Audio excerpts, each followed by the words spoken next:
There are a few people who like the way the US health insurance system is working, even though it was designed that way. It's expensive and complex. There's lots of overprescription, and worse, it's opaque. With us today is Reed Rasmussen, founder of Fresh Bennies. In 2009, Reed was concerned about skyrocketing out-of-pocket costs and knew Americans would need tools to navigate the complicated health insurance benefit plans. And the complex insurance and healthcare systems, he saw tremendous value in consumerism services like advocacy and healthcare, telehealth, both of which have seen tremendous acceptance in the past years. So Reed, for today, let's focus on how you're addressing the opaqueness, the lack of transparency. Yeah, yeah. A couple of years before I started my company in 2009, was the time that I bought my first Garmin. And prior to that, we used to always use a map, clearer than it shows right here, to get from place to place. But the second I got my Garmin, I never went back to navigating navigating the city just using a map. I always wanted that data and the accuracy and the simplicity that a GPS was. And then of course it just shows up on your phone, and now it's just embedded in your car. In the same way, I think the healthcare system is that way. It's complicated when people are trying to navigate the system on their own. And for all these years that I've been in the healthcare benefits arena, for 30 years, we've always said, gosh, there needs to be a simpler way for people to navigate. But the system, it goes back to a phrase you said, the system wasn't built to be simple or clear. And as a result, all of us would love to have just one simple website you could go to, and whatever health plan you're on and whatever facility or doctor or whatever surgery you're going for, that it just tells you exactly what that price is going to be. You know what? System's not built that way. And the players in the system don't want quality ratings out on the street. They don't want pricing ratings, because that's tended to be in behind the scenes. So you want a website, you think it should be simple. It's not. That's why there's been laws that hospitals were going to have to post their transparent prices on a number of surgeries, and that was going to open up the market. Well, that's been 3 years running, and nobody is making choices of where to go in their town. And the other thing that you realize is when you're going for a surgery, well, there's the cost of the facility, there's the cost of the physician, and then there's generally a third entity. It might be an anesthesiologist. It might be the person who's reading the test results from a colonoscopy. But there's multiple different players. And what you really want is you want the best bundle where you have the best quality of those various providers and the best quality of the facility. And you want to know what that price is. That's what real transparency is today. And honestly, in today's world, you need somebody who's going to bring some insight into it with you.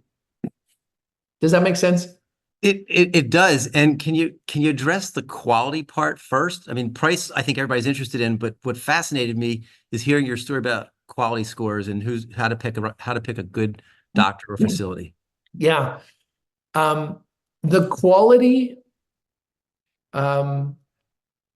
comes, you can get to quality, but you have to look at a lot of data to really interpret quality, because what you're trying to get at with quality isn't just who's the nicest or the prettiest doctor. You don't need to know that he's a great looking doctor like on a television show. What you want to know is, what are their outcomes? So you really need to get into the data.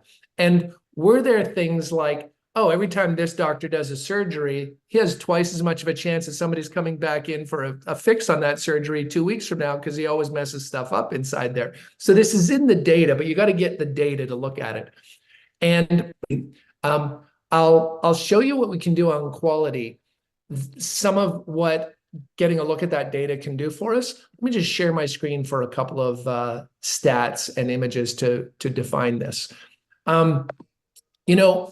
What we see out of employees who do have health insurance through their employer, 73% admit this is an issue. They're like, man, I can't shop for care with the tools that I'm getting provided. And it's becoming an issue to the employee, because 43%, even with their health plans through their jobs, aren't able to actually afford it. And so that's an issue. What we see out of employers, I've got a stat here on these slides, of employers who do provide some advocacy or some navigation tools, the reason they're doing it is because they do want 79% want a better employee experience, that if you give people the data and a guide, that's dramatically making a better experience. The outcomes is the key thing here, the 54%. They want to improve those health outcomes. What's interesting in healthcare is the better health outcomes actually generally reduce cost. Yeah. The better quality physicians, the one who are doing, let's say, a lot of shoulder surgeries, they can do it for less because they're very efficient with it. They're doing a lot of them. They're not doing revisits 2 weeks later, like I referenced. And so it's a little backwards that in general, the better quality are lower cost in our industry.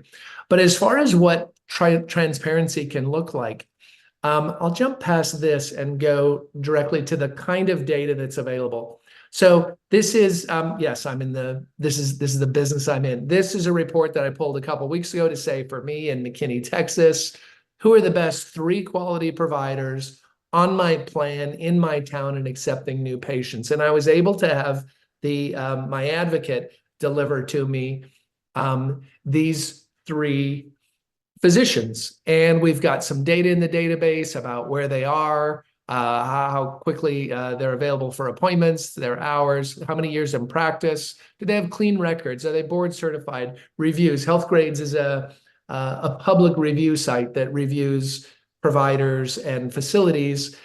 And all 3 of these were the best quality. And then along the way, they were also able to say, here's what your new patient visit typically is at the bottom. And then once you're an established patient, here's what the visit costs are. And so, I'm sorry, can you reference or explain the clean record? yeah, the clean record is for us, we talk about this big data, right?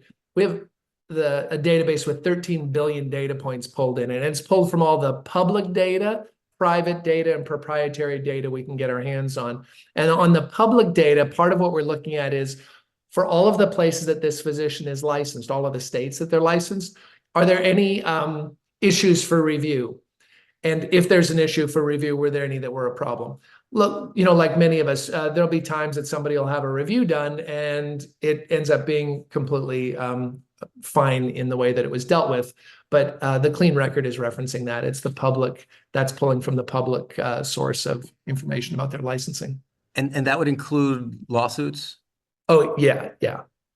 And so that's what that's looking for. And it's some of the proprietariness. Some of what's interesting that our advocates, we have our advocates, before this list of 3 was sent to me, if somebody hadn't talked to that office within the last couple of weeks off of our advocate team, which is hundreds of employees, they called and just said, hey, are you still on XYZ plan? Are you still taking new patients? Okay. So they actually made an outreach. If in that process they couldn't reach somebody or the interaction was rude or not good, the proprietariness of our data is we continually are adjusting our ratings of these different physicians to say, wow, I wouldn't send my mother there. Why am I going to send a client there? So this goes to exactly what you said in describing yourself of providing consumerism. You're doing a lot of the work and you've had experience doing it for those of us who don't even know which questions to ask. So this is great. Exactly.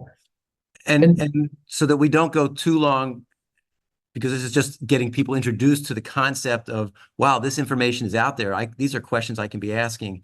Any story you want to share on as far as advocacy goes, as far as negotiating bills or explaining EOBs? I mean, we know that costs are really confusing. They are. This slide here was really about quality. I've got another one here on pricing as well on MRIs. I'm pricing as well on the best quality places to get a colonoscopy and to have a full bundle of pricing. The one on the left is about $2,000. The one on the right is about $3,300. But having this then becomes very helpful to actually guide people. So Justin, he said, the advocacy service reviewed and managed all my bills from a recent wrist surgery. They saved me almost $1,600 in out-of-pocket costs. It was really simple. A lot of bills just after the fact, they end up having errors in them, or there were things that are typically sort of bundle billed and our team can go through those. They know what to watch for of the common mistakes or bundle billing, and that's how they were able to sort this out for Justin. Another one was Dan. The doctor referred me to an MRI facility that quoted me $3,500. He came over to our advocate service, who found him a facility that literally they were able to say, quality wise, these are exactly the same quality, but this one over here was $400. We literally saved Dan $3,100 in out-of-pocket costs. And And we've that's seen, and we've our, seen this, and we've seen the same thing in Atlanta. Exactly. oh, absolutely. Yeah. Yeah. So in wrapping up, ideas are best when they're actionable. And you shared a lot of good ideas and insights. Things are really good when they're actionable. What would you suggest a business executive or employee do now, having listened to you just now? Well, as an employer, we're spending what, $10,000 to $14,000 per employee per year on their medical insurance and their other benefits. But we aren't giving people a GPS to actually find their way around. The cost of the GPS is literally pennies per hour. It's so worth investigating that if you're spending that on your people and you want to invest in them and have them have a much better healthcare experience, you absolutely should consider an outside advocacy service. And it's not for every group, but if you're willing and interested in having a better experience for your people, it's worth investigating. The data's Great. out there.